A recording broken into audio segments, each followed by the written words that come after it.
League का प्रदर्शन शानदार रहता है। इलेक्शन रिजल्ट्स एक मेजर पॉलिटिकल डेवलपमेंट साबित होते हैं। इन सभी रीजंस को ध्यान में रखते हुए एटली गवर्नमेंट फरवरी 1946 में अनाउंस करती है कि एक हाई पावर्ड मिशन इंडिया भेजा जाएगा।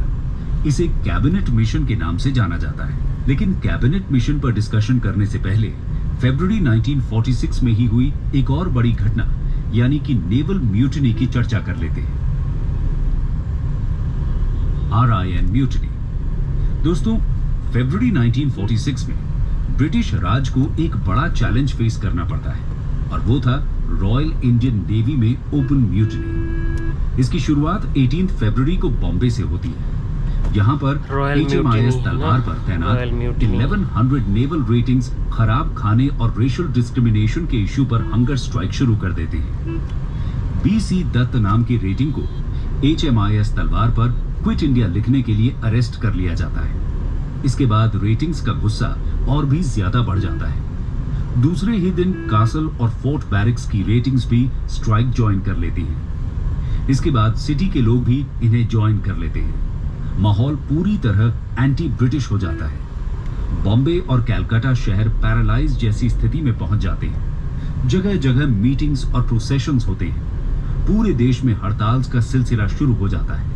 यूरोपियंस पर अटैक होने लगते हैं। साथ ही बहुत से police stations, post offices, shops, railway stations, banks etcetera को जला दिया जाता है।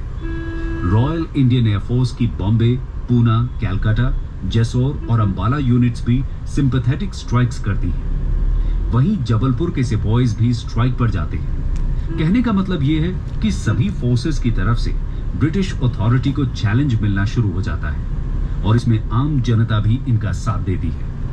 और जैसे कि हम पहले ही डिस्कस कर चुके हैं, इस म्यूटिनी का बड़ा रोल रहता है ब्रिटिश गवर्नमेंट के एटीट्यूड को चेंज करने में। इसके बाद ब्रिटिशर्स समझ गए कि अब नेटिव फोर्सेस पर पूरी तरह रिलाई नहीं किया जा सकता और नेशनलिज्म की भावना ने डीप रूट्स बना ली हैं कंट्री में। आइए अब वापस कैबिनेट मिशन की तरफ चलते हैं। Cabinet mission. दोस्तों, कैबिनेट मिशन के तहत 3 ब्रिटिश कैबिनेट मिनिस्टर्स को इंडिया भेजा गया था। इसके चेयरमैन पैथिक लॉरेंस थे और बाकी 2 मेंबर्स थे स्टैफर्ड क्रिप्स और AV अलेक्जेंडर। इनका काम पीसफुल तरीके से ट्रांसफर ऑफ पावर के नेगोशिएशंस करना था। 24 मार्च 1946 और कैबिनेट मिशन दिल्ली पहुंच जाता है। सभी इंडियन पार्टीज और ग्रुप्स के लीडर्स के साथ इंटरिम गवर्नमेंट और नए कॉन्स्टिट्यूशन के इश्यू पर लंबे डिस्कशंस होते हैं। इसके बाद मिशन मई 1946 में अपना प्लान सामने रखता है। इस प्लान के मेन पॉइंट्स कुछ इस तरह थे। पहला, ये फुल फ्लेजेड पाकिस्तान की डिमांड को रिजेक्ट कर देता है। दूसरा, एग्जिस्टिंग प्रोविंशियल असेंबलीज को 3 सेक्शंस में डिवाइड किया जाएगा, जिसमें सेक्शन ए में Hindu majority provinces, Madras, Bombay, central provinces, United provinces, Bihar और उड़ीसा को रखा गया था। सेक्शन बी में मुस्लिम मेजॉरिटी प्रोविंसेस यानी कि Punjab, north west frontier province और सिंध थे और सेक्शन सी में बंगाल एंड असम थे। तीनों ग्रुप के मेंबर्स अलग से ग्रुप का कॉन्स्टिट्यूशन डिसाइड करेंगे। इसी के साथ 3 टियर स्ट्रक्चर भी प्रपोज किया गया था, यानी कि प्रोविंशियल सेक्शन और यूनियन लेवल पर अलग अलग एग्जीक्यूटिव और लेजिस्लेचर होंगे। अगला इंपॉर्टेंट पॉइंट था कि कंस्टिट्यूएंट असेंबली के मेंबर्स को प्रोविंशियल असेंबलीज द्वारा इलेक्ट किया जाएगा। एक कॉमन सेंटर होगा जो डिफेंस, कम्युनिकेशन और एक्सटर्नल अफेयर्स को कंट्रोल करेगा।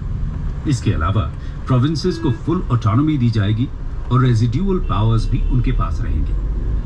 प्रिंसली स्टेट्स फ्री होंगे सक्सेसर गवर्नमेंट्स या ब्रिटिश गवर्नमेंट के साथ किसी भी अरेंजमेंट में एंटर होने के लिए।